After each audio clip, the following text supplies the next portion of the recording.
What's up? It's Common Guys here, and we have so much to recap. But let's start with the real big question here. Is Damian Priest finally done with the Judgment Day? Well, we got the answer opening on Raw. So here we go.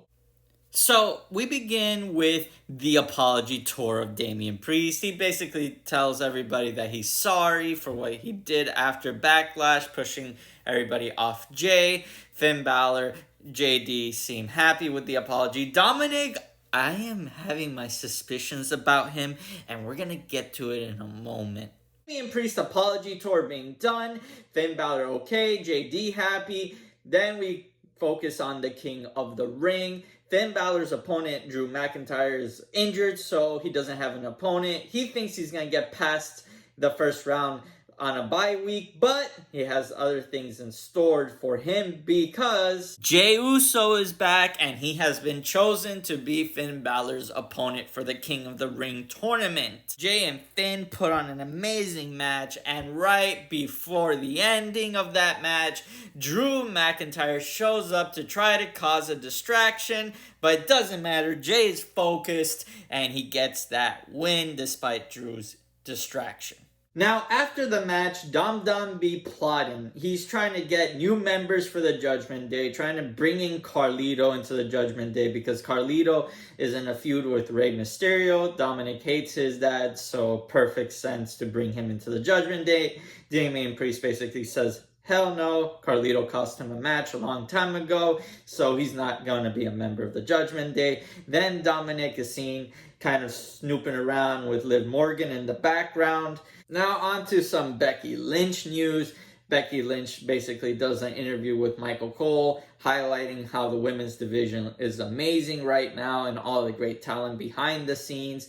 But she doesn't mention Liv Morgan, which makes Liv Morgan angry. And hit the music, Liv Morgan comes out. Liv Morgan tells Becky that it's disrespectful for her to basically not mention her, but that she has purpose. She wants a revenge tour, she wants everything, and she wants the title. This, of course, makes Becky Lynch angry, but it doesn't matter because we have another distraction happen. Damage Control comes out with Asuka missing because she's injured, and they're basically gunning for that title as well. They want to be on top of Raw and destroy everything that crosses their path.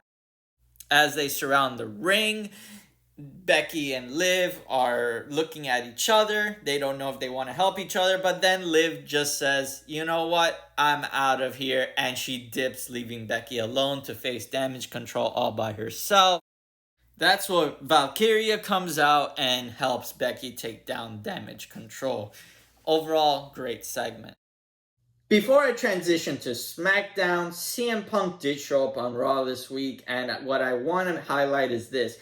He wanted to address Drew McIntyre directly, but Drew McIntyre had just left, so he did cut a promo saying that he is going after Drew and he will follow him around, possibly even name dropping Clash at the Castle. So we might be seeing CM Punk cost Drew the match there. Hopefully Drew is healthy enough to actually compete in that pay-per-view. I think he should.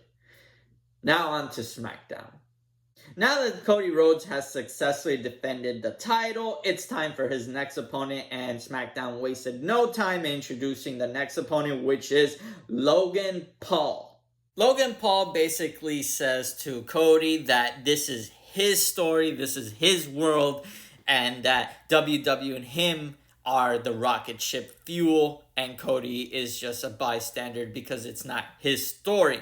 Cody Rhodes basically tells Logan Paul to shut up, that he understands the man he is, he's seen him wrestle long enough, and questions whether this man has any loyalty to the brand or he's in it for himself, and they'll find out the answer come match time. Ultimately, it was a quick promo because everything is going around the matchups for the King and Queen tournament, and I did appreciate that promo because it got to the point real quick. Now, on for Bloodline news, where I'm starting to think that Paul Heyman is in very big trouble.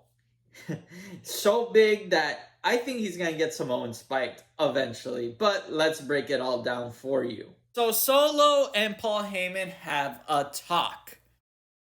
Solo and Paul Heyman have a heart-to-heart, basically saying that by taking out Roman Reigns from the draft, you basically had us get picked in the 3rd round, which is hurting the bloodline. Ultimately, you are the wise man, and you're supposed to be for the bloodline. I do not appreciate you trying to give Jimmy and Jay looks that are basically trying to signal that he's in trouble.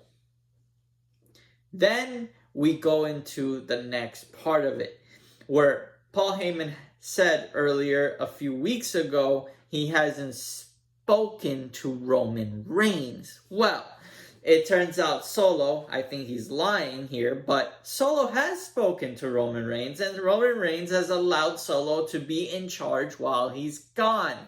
This is all a lie. When Paul Heyman goes for that hug with Solo, the bloodline is giving him the death stare. And on top of that, Solo is not even looking directly at Paul. He has his eyes open and he's plotting something. I think Paul's in big trouble and he's going to need Jay and Jimmy to come back and help him get out of it. Now later on, Dawkins has a match with Tama Tonga. The bloodline tries to interfere, but Dawkins takes care of business. Montez Ford is waiting right by his side to make sure they don't try anything crazy, but it doesn't matter. The bloodline does overpower Montez Ford, and Montez Ford does get a Samoan spike. This leads to Tama Tonga winning the match because Dawkins is just completely distracted with all the shenanigans going on outside of the ring. Ultimately, Tama Tonga is advancing in the tournament. Randy Orton is looking to get his revenge because he advances in the tournament as well. Should be interesting to watch over the coming weeks. That is the finished recap of Raw and SmackDown, the major moments. Highlights for me, definitely match-wise, Gunther versus Sheamus. That was a banger. Straight up, watch it. Really good. Let me know what you think about the whole Judgment Day situation. And again, please like, share, subscribe, and comment down below. See you on the next one.